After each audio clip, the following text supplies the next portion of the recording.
Aujourd'hui les gars, dans cette vidéo, je vais vous montrer une partie que j'ai jouée contre un grand maître le matin. Il était 9 h et dans les listes que beaucoup de gens voient, etc., il propose des défis et n'importe qui peut accepter, je sais pas quoi.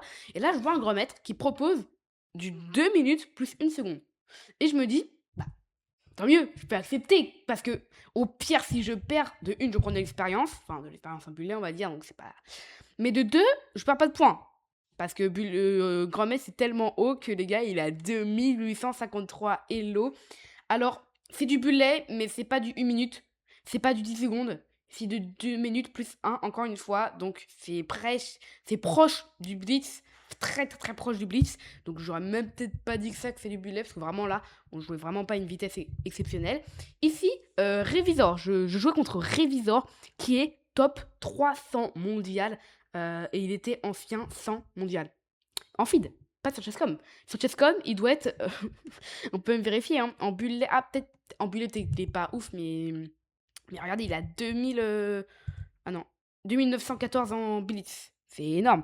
Et en bullet, du coup, hop, on peut mettre dans total. Et les gars, quand. Voilà, il est 800. Il est 800 mondial en bullet. Donc, effectivement, je me suis dit, ouais, je vais peut-être pas gagner là, on va dire. Il joue ici D4, ok. Joue cavalier F6, il joue fou F4, système de Londres, bizarre. Joue D5, il joue E3, je joue C6, il joue C4. Et ok, le début de partie commence plutôt bien, plutôt normal. Je joue fou G4, et là je me dis, mince, encore cette variante. Encore cette punaise de variante que me joue tout le monde. Même un maître international à Nantes me l'a joué, etc. Et vraiment, j'ai 100% de défaite dans cette ligne. Et je me suis dit, punaise, je vais quand même pas la perdre comme ça encore là. Ça me saoule vraiment là. Jouer ici dame B6. Il joue C5 et moi je joue dame prend, pion prend et cavalier BD7 je développe. Mais je suis un peu obligé. Et en même temps, je joue un petit peu vite. C'est presque la première fois que je joue en 2000 plus 1. Vous voyez, j'ai vraiment pas l'habitude. Donc pour info, c'est du 2 minutes. Il y a 1 seconde de rajout à chaque coup. Je joue E6, il joue B5, encore une ligne très très bizarre. Enfin, c'est la ligne principale, hein, mais je déteste vraiment. Il joue fou E7, et là il balance B4.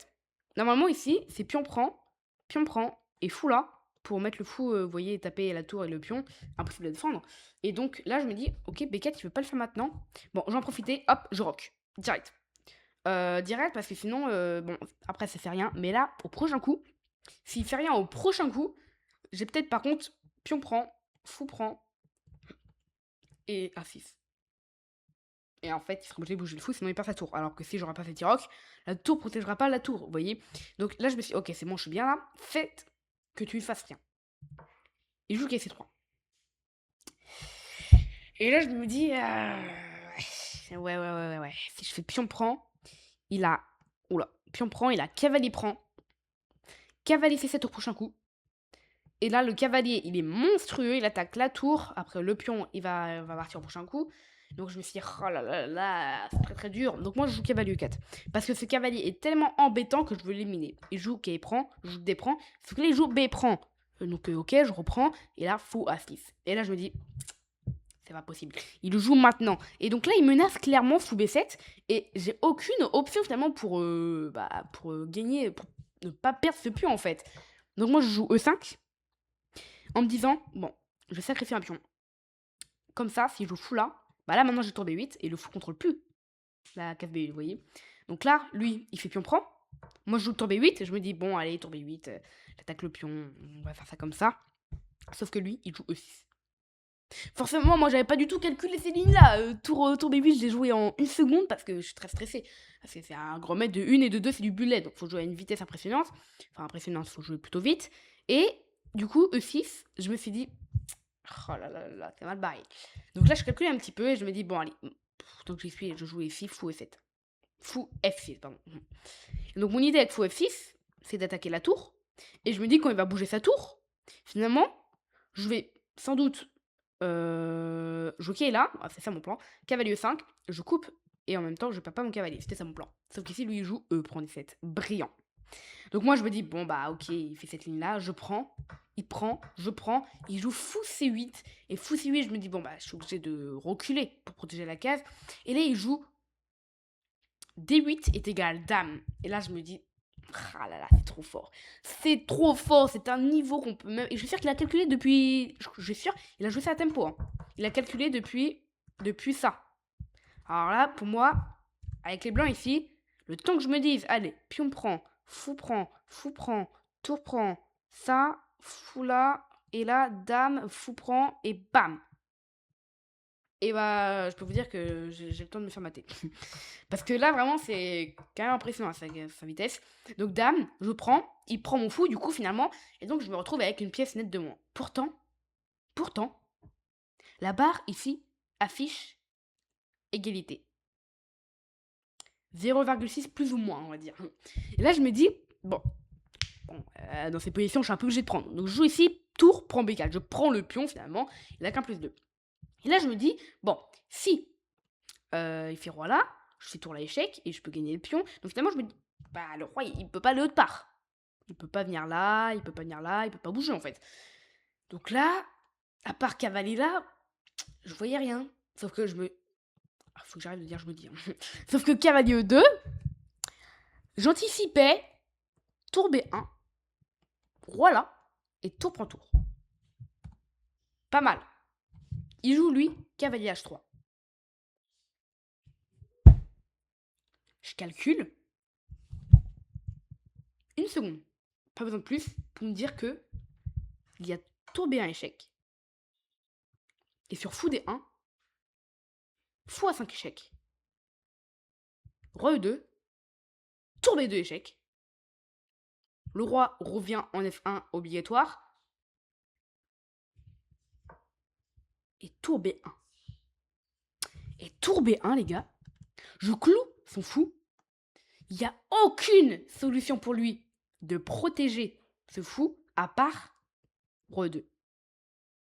Et si il a abandonné son fou, s'il joue par exemple ça, bah je fais tour prend fou, roi bouge, et tour prend tour. Donc je gagne un fou et une tour. Plus le pion que j'avais récupéré finalement. Et lui, il a des pions doublés en plus. Plus je récupère celui-là. Donc là, en fait, enfin peut-être pas celui-là, mais bref. En tout cas, là, ici, je me suis dit, bah du coup, il est obligé de jouer roi E2. Il joue roi E2. Bah moi, je me dis, bon bah, j'ai une pièce de moins, donc je suis obligé de revenir. Tour B2. Roi F1. Tour B1. Roi E2. Et c'est un match nul, les gars. J'ai fait match nul contre Révisor. Donc 27e mondial en russe. Donc 27e national, on va dire. Parce qu'il est russe, lui. C'est pas mal, un match nul. Après, encore une fois, c'est du bullet. Et j'ai refait une game juste après. Bon, il m'a éclaté. Il m'a peut-être pas... Non, en vrai... Ah non, en vrai, il m'a pas éclaté. Hein. En vrai, de vrai, il m'a pas si éclaté que ça. C'est juste qu'après, il avait une tour et un pion là, vous voyez, et son roi qui était là, et moi, le mien, il était là. Non, c'était une tour qui était en C8, et genre, bam, il a fait coulisser. C'était impossible pour moi d'éviter, et du coup, il a réussi à gagner grâce à ça. Mais, en vrai, de vrai, je me suis pas mal débrouillée sur la deuxième aussi. Mais vraiment, c'était la première qui était la plus intéressante, où j'ai réussi à tenir le petit match nul. Voilà, c'était la petite partie qui était cool du jour. Donc, en précision, forcément, j'ai moyennement joué en vrai. Ouais, c'est normal. 89 et lui 90. Je pense qu'il a un peu moins bien joué, c'est ça le truc. Il a joué comme un 2850, c'est son niveau, et moi 2850. Bon, c'est juste parce que j'ai joué contre un fort, encore une fois. Sinon, je serais 2200. 2250 au plus haut, 2300, 2400 au plus haut. Mais 2250, c'est un peu exagéré. En tout cas, voilà, comme je vous l'ai dit, je suis assez content de ce petit match nul. En tout cas, les gars, j'espère que vous avez adoré cette petite vidéo. Donc, je vais vous montrer, avant quand même, je vais vous montrer comment jouer contre des grands maîtres ou des joueurs très très forts. Bah, en fait, déjà, vous allez sur l'accueil. Donc là, c'est l'accueil de chess.com. On va venir là. Ensuite, quand vous êtes sur l'accueil, il faut aller, mais ça j'ai déjà expliqué dans une vidéo, il faut aller dans défi personnalisé. Ensuite, il faut aller dans œil échiquier, bizarre. Et ensuite, bah là, voilà. Voilà, on a tout le monde qui propose des matchs. Là, il y a 2460 en non compétitif. Et c'est là que j'ai vu du coup un grand maître qui a demandé en compétitif. Donc j'ai gagné 8 Elo, les gars. Hein. Grâce à un match nul, 8 Elo comme ça. Donc voilà, donc là par exemple il y a un 2289 qui demande en 2+1 et on peut jouer comme ça. Donc voilà, en tout cas si vous avez adoré cette vidéo, n'hésitez pas à vous abonner, ça fait extrêmement plaisir pour me soutenir. Et sinon nous, on se dit à très bientôt pour une nouvelle vidéo. Ciao.